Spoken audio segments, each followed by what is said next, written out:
Well, how are you all today? Welcome to Integrative Preparedness. I'm Steve Smith, headed back from Lawrence.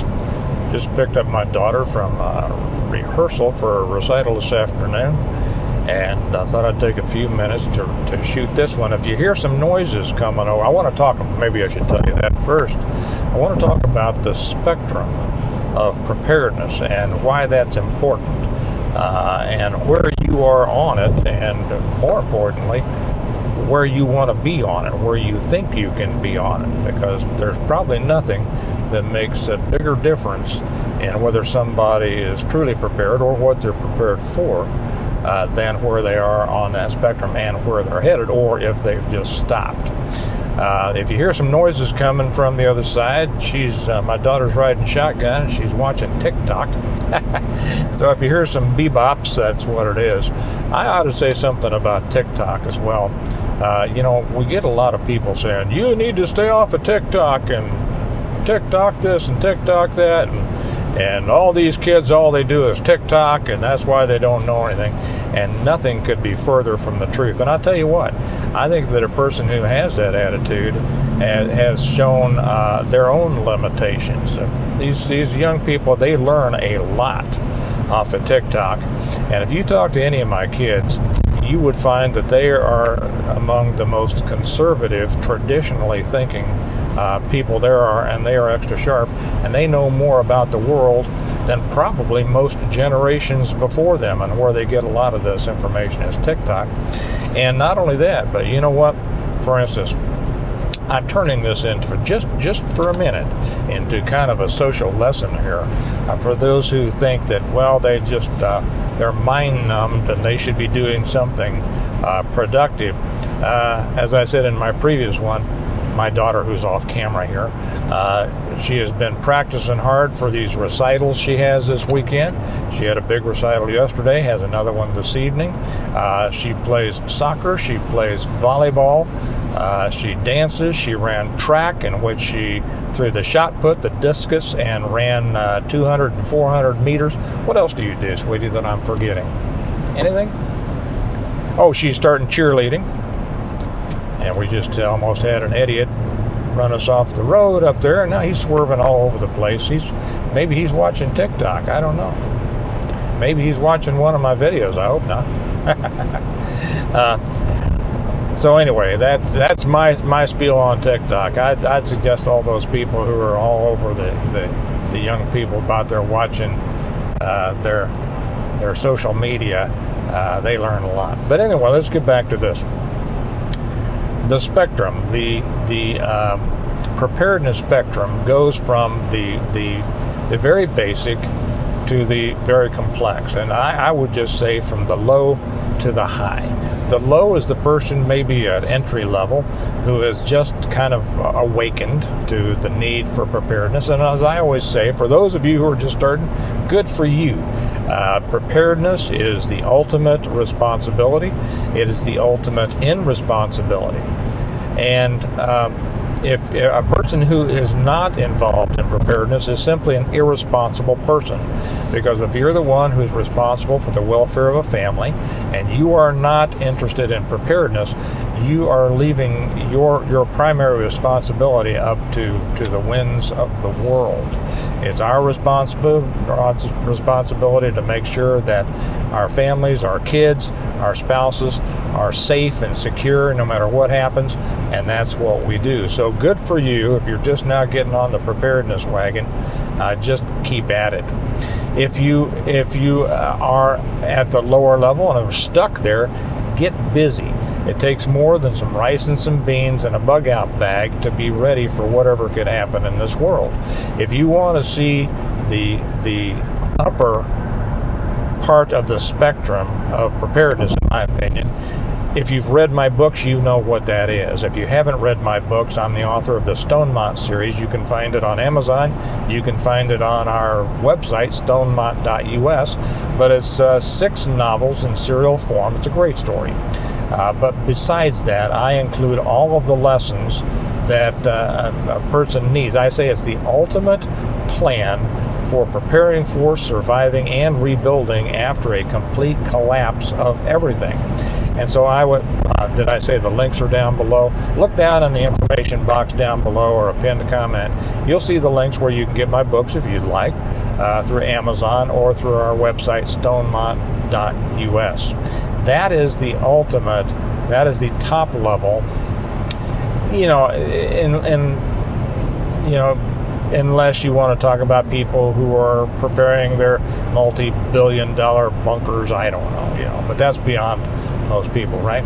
So the Stone Mount level is really the upper level of the preparedness spectrum. Most people, there are many at the bottom, there are some at the top, but most of the people are somewhere in between.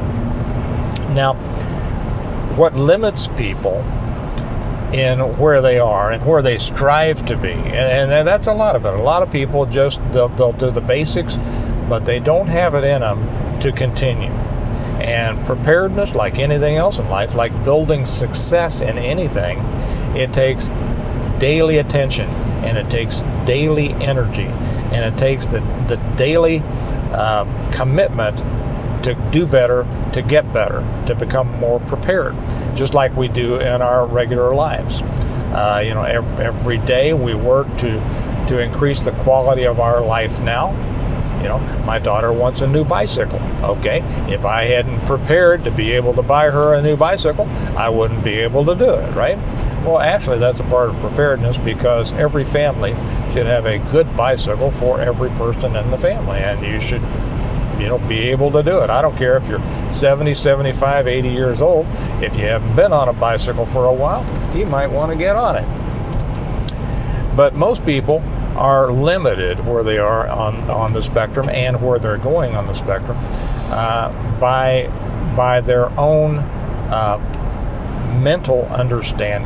understanding of what could be coming, and their ability to prepare for it, to do something about it. And this is why I always say, prepare for an EMP. That's what my books were about. It was, like I say, the complete plan for preparing for and surviving. If you're prepared for an EMP, you're prepared for pretty much anything else that would come along. Now, you may not be prepared for the world going along technology-wise, but a financial collapse in some ways, but actually you would be. You would be. There are going to be some challenges there that are slightly different than I wrote about, but you would be completely prepared for that. So when you look at where you are and you look at where you want to be, chart a path to that. Take a look at your current circumstances. Take a look at what could possibly happen in our world, and say, how do I get from where I am to where I need to be? That's your path. That's your map. And work towards that. Have a plan. It takes money. It takes time. It takes commitment. And right there, and I started harping on this a little while ago, and I'm going to continue, because I've found that there are many people in the preparedness world that need this message over and over and over. And every time I talk about it, I get comments about people, I'm glad you said this, because most other channels don't talk about this. Matter of fact, many stay away from it, and that is the need for money. Okay, you'll hear a lot of people, those of you who are new, or those of you who are still down at kind of at the lower part of the spectrum, you'll hear people say, it's not about money. You need to be able to live in the woods and start a fire 319 different ways. Well, we live in a world right now in which money is the key to it is how you get goods and services. And the more stuff you have, to bring right down to it, the more stuff you have, the easier your preparedness is going to be. People think, well, I need to stock food, I need to stock this. Well, how do you think you get that? The ones you stock. Okay, the things you stock, you need money to buy it. And the more money you have, the more able you are to do that.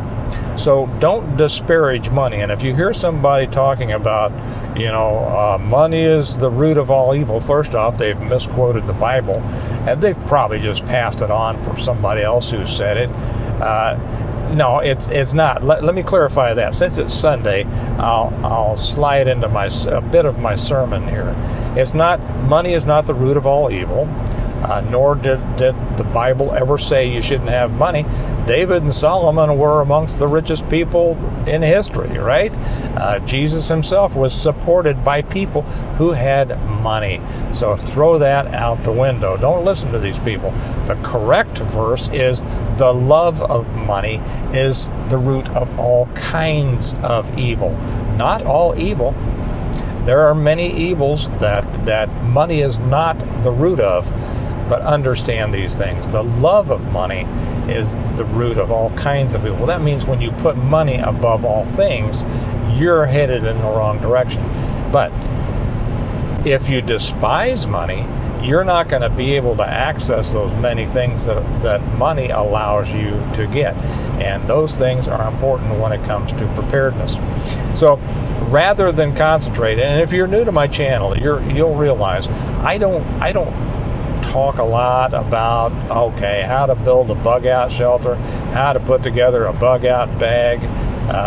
Most of those things you're not going to need to know, to be real honest. I mean, they're fun. It's fun to watch somebody do it, and I keep meaning to show you my bag system. I just never get around to it. I don't call it a bug out bag. I call it a JIC bag. I write about it in my books, a JIC, just in case. But I have a 4-bag system. Maybe someday I'll get around to doing that. Maybe not. But the more important thing is, because there's a million places you can go on YouTube and hear people tell you how to do those things, okay? In my view, the more important thing is how you think about preparedness. You need to understand that the world can be a crazy place. The world is an increasing threat environment. You need to know what those threats are, and you need to prepare to be able to withstand them. So that, as Jim Wyatt, the lead character in my book, says, when the world falls apart, I don't want to notice. Okay? I have a family. I have a wife, and I have three kids for whom I am responsible. If it all falls apart, it's my job to make sure that they continue to live well. Not live in some thrown together lean-to that I built out of sticks in the woods, but continue to live a life worth living. And thankfully, I have smart kids and I have a smart wife, and they're going to be a part of a great team that is going to help put that together. And if you've read my books, you know a little bit about them. But I know I keep mentioning my books. Hey, I wrote them, right? But it's my responsibility. And if you're the head of a family, it's your responsibility.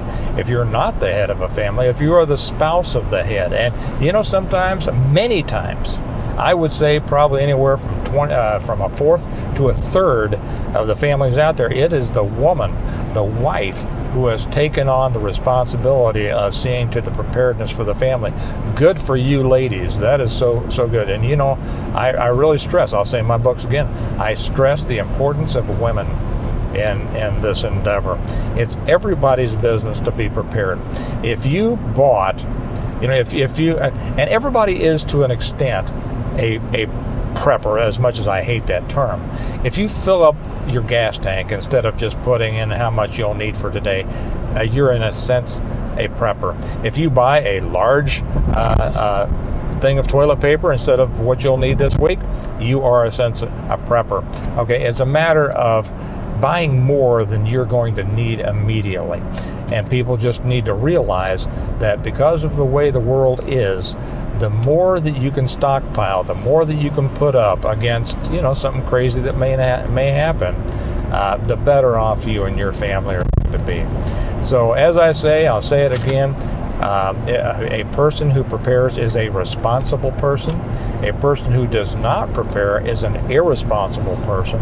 Preparedness is the ultimate responsibility and the ultimate irresponsibility. And the best way for you to determine how you're doing is to identify where on the preparedness spectrum you are, where you want to get from no prepared to really prepared. I would say totally prepared. Some people will argue that it's impossible to be totally prepared. I would argue that it's not. But, that's up to each person. And like I say, people are going to be limited by what they think is possible. If you don't think it's possible to go beyond a certain point, you won't go beyond that certain point. Remember Roger Bannister? Do any of you know who Roger Bannister was? Well, he was the guy that broke the 4-minute mile. And up until he ran a sub 4-minute mile, nobody thought it was possible. And all of a sudden, Roger Bannister did it. You know what happened after that? All of a sudden, more and more people were breaking that 4-minute mile. That's what happened. It takes people to say, you know what?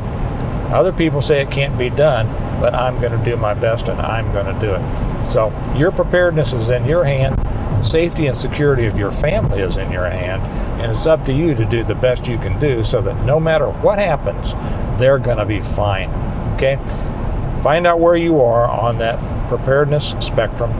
Take a look at where you want to be, and then plot your course to see how you're going to get from where you are to where you want to be. And every bit of effort you put into it will be well worth it. Okay? You all have a good day. Remember that we prepare well today in order to live well tomorrow. I'm going to have a great day. We're going to go back home and then head back up to the University of Kansas to see my daughter's recital and have a great dinner afterwards. And you know what? That's what makes life worth living. You all have a great day, and I'll talk to you later. Bye-bye.